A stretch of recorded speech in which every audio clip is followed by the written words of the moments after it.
It has officially been 1 month since I've been, I don't even know what to call my position, a hub learning helper building substitute. I don't even know, but it's been a month. All right, let's break it down. All right, so here we are. Oh my goodness.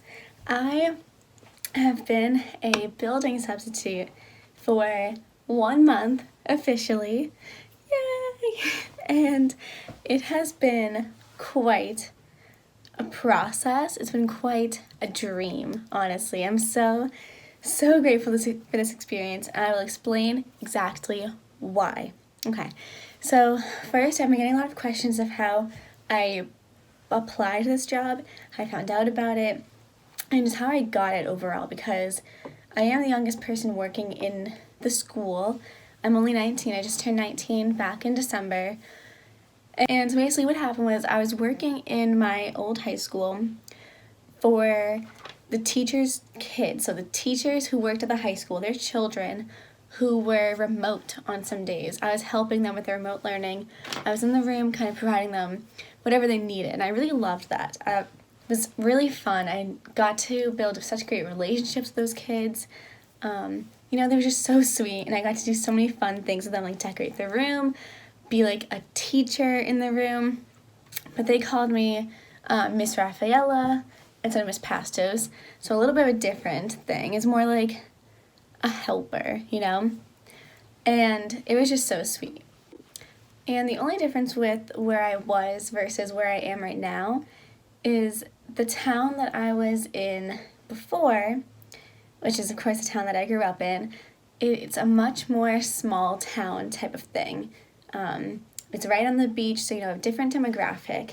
Whereas where I am now, I'm in a city type of area, which is just overall a different feeling. It's a different demographic of people, of backgrounds, all of that. It's a much more diverse area, which I love, because eventually I do want to just work in a city. I want to be a teacher in a big city, whether it's Boston, in Massachusetts, or anywhere. Just a big city is what I wanted. And especially with my hours being reduced at the school that I was at, I was like, okay, I'm going to apply to be a substitute. So just whenever they need me, they call me up, and I'm like, yeah, I'll go in for the day. And that was my intent. So I applied to this district as a substitute. Just whenever they needed me, I would go to any school. But what happened was I got a phone call asking if I would like to do an interview through Zoom, of course, because it's 2020, and asking if I would like to just interview. And I was assuming it was exactly what I thought, like a call me when you need me type of sub. But during the interview, they asked me, so this is a full-time job, we would need you every day, you'd be our building substitute, which I had no idea. And of course in the interview, I'm like, oh yeah, definitely, that sounds great to me. Because you gotta fake it till you make it. And I faked it and I made it. So I ended up doing 3 interviews with Zoom. Through Zoom, I mean. And the first one was with a different school, I believe. And then I think that was like the middle school, which I don't want middle school. No offense to middle school teachers, I just couldn't do it, it's not for me. And my second and my third interview were with the school that I'm at now. And I will share some of the questions and some of the tips that got me through the interviews. Alright, so again, I thought that I was just going to be a call me need me substitute. And I watched a lot of videos and I looked up how to be a good substitute before any of my interviews, and I kind of just like jot some notes down on a piece of paper called substitute. And so what I did was I wrote down 3 traits that I would call myself, or like how I feel like other students would call me, because I thought maybe that's going to be a question of theirs. So I said fun, or like funny, I hope, I don't know, fair, and organized. So fun, but fair, and organized, which I think still describes how I am a month into this job, so I think that was pretty accurate of me. And I just wrote like tips about like if there are no sub-plans, then I would arrive early to see if there are plans, ask teachers of the same grade what they're working on, read the room, still took the morning meeting, maybe fill some time, do some writing prompts or read aloud, have some worksheets ready, you know. And let's see, other things I had were just I wrote down my availability so I wouldn't forget. I thought of some tips to help me remember names, like name tags, or looking at the class picture before, and ways to introduce myself, some classroom management strategies. And then on the back, I have questions that I asked the schools. Of course, I want to know a lot about the schools, and it's just good to have those questions. It makes you seem more interested in the job, more reliable. So some questions that I had were, what is the goal for the school this year? What is the school's plan for after Thanksgiving break? Because, of course, due to the pandemic, I didn't know what it would look like. I asked, what does success look like in this position? Which is kind of a weird question, but I don't really know.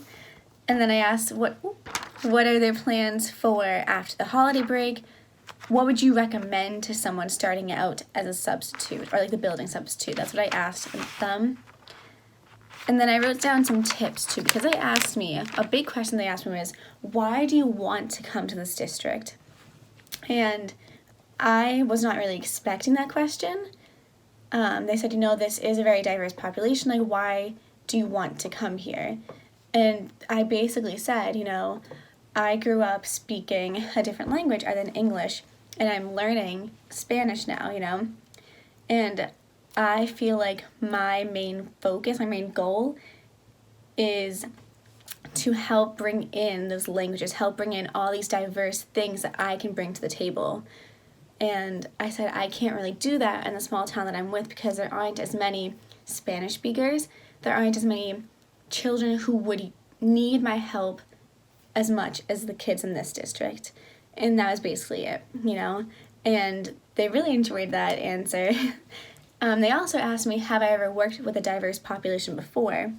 And I think they really liked this answer too because it wasn't just talking about diverse ethnicities or races, I talked about being a martial arts instructor and how there, not only am I working with people of just all different backgrounds, but also different abilities, whether physical abilities or cognitive abilities, because working in martial arts, of course, kids go there for different reasons. Some people need the muscle strength, some people need that structure.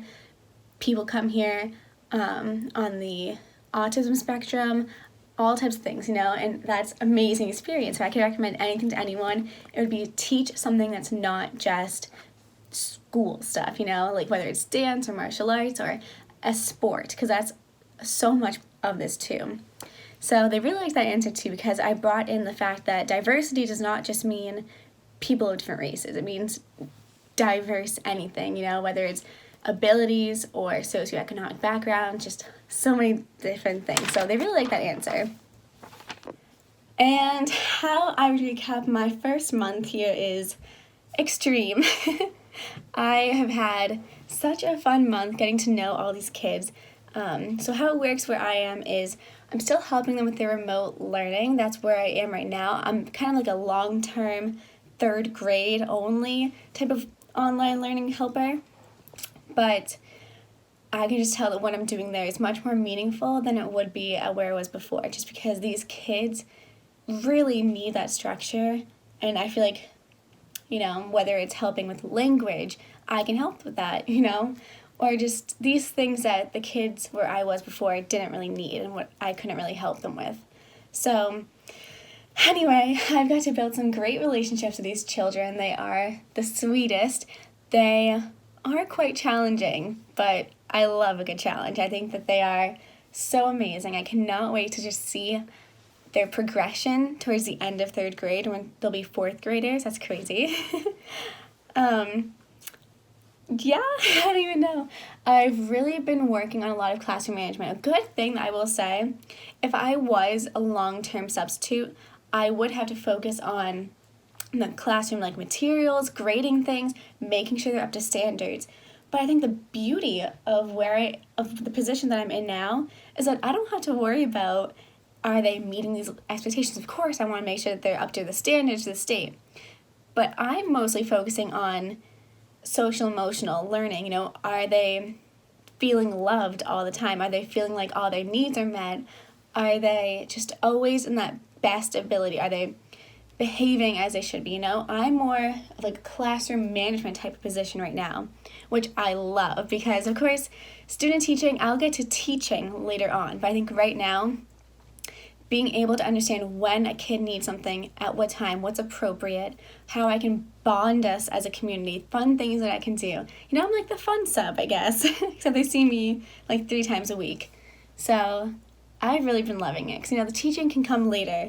Right now is just time to make sure that I have great relationships with them and that I understand what they need, not just what I need them to learn. So I've really been loving it. I feel so, so grateful to be there. I'm just over the moon. And here are some fun things that I've been working on. So my first type of classroom management is Secret Superstar Student. So how it works is whatever kids I have that day, because it changes. I have the same group Monday, Tuesday, and the same group of kids, or a different group of kids, Thursday, Friday. And these are their own two kids. These are their own 2 groups that I see twice a week. And then on Wednesday, the 2 groups come together. So I have a combined class of about 13 on Wednesday, whereas I have like 6 and like 7, on Monday, Tuesday, and Thursday, Friday. And so basically what I've done is Secret Superstar Student, where I roll a dice, name each, or give each kid a number, and then find out which kid I'll be watching for that day, or just making sure that they're up to my superstar standards. And we did these standards together. We came up with 3 words we wanted, which was polite, helpful, and responsible. And I made it very clear, cookie cutter, what it is. And of course they helped with that. They told me what those 3 words mean to them and how we show them in the classroom. And so basically at the end of the day, I look back and think, okay, was this secret student being a superstar student? And if yes, they get to choose a prize from my little treasure chest area type of thing. And if not, then I don't tell the kids who it was, and I say maybe next time when they're picked, they will have a superstar day. And at first, I only started with these like little erasers from the Target dollar spot, and the kids kind of made fun of it. I'm not gonna lie. They were like, okay, they're just erasers. Who would want them? And I was like, okay, sorry. But they actually really cared. Like, even the kids who from day one despised the idea, they're just erasers, no one cares.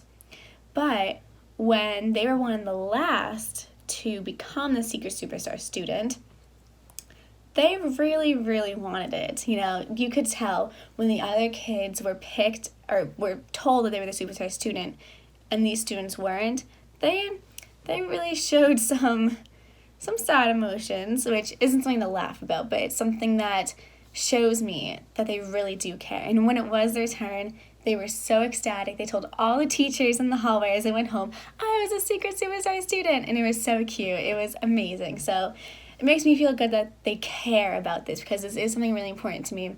Because it's just about being respectful and being kind to everyone in the classroom, which if I can get them excited for that, is amazing. So I've really been loving that. They've been loving it too. And a month in, I didn't even notice, exactly 1 month in today, I upped the prizes. I added some notepads, some more 3D erasers, which our Secret Star student today chose a little 3D ice cream cone, which all the kids were like, oh, I wanted that one.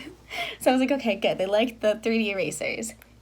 But yeah, I'm just so happy that I get to be with them. It's amazing experience, because I keep telling myself, okay, these kids are not super easy. They all have their own different backgrounds or their own different needs, but as much experience I can get with how to react to these different situations, or what to give these students, when I have my actual own set of students in my own classroom in the future, I feel like I'll be like a wizard. I'll be like, okay, yes, you need this, you need this. I'll know exactly what I want or what they need. So it's been challenging, especially juggling it with my college classes. I'm a freshman this year. It's my 2nd semester freshman year, and my goal is to do 6 classes every single semester. So it's only semester 2, but it's been going pretty well. A month into classes, a month into my job. It's been really fun. I've been loving it. I don't even know what to say. I'm just over the moon. Everything's going great. I cannot wait to see how this keeps going. I can't wait to look back at the end of this, because of course I'll be there until June. I can't wait to look back in June and be like, oh my goodness, I learned and experienced 6 months of being in a classroom. Like, it's insane. Like, I'm gonna be in a classroom as the adult in front of these students for 6 months. That's what? As a freshman in college, like, I don't even have my own classroom until like 3 more years. Like, this is big stuff. I'm just so excited. So if you made it to the end of this video, thank you so much for caring about what I have to say. I hope you found something useful in this video. If you did, let me know what you liked or what I should be talking about. I don't really know what else I should be talking about on here, but I'm just so excited to share. I love this job so much that any opportunity to talk about it, I'll go for it. So I've been loving this so much. So thank you for watching. I hope you have a great day.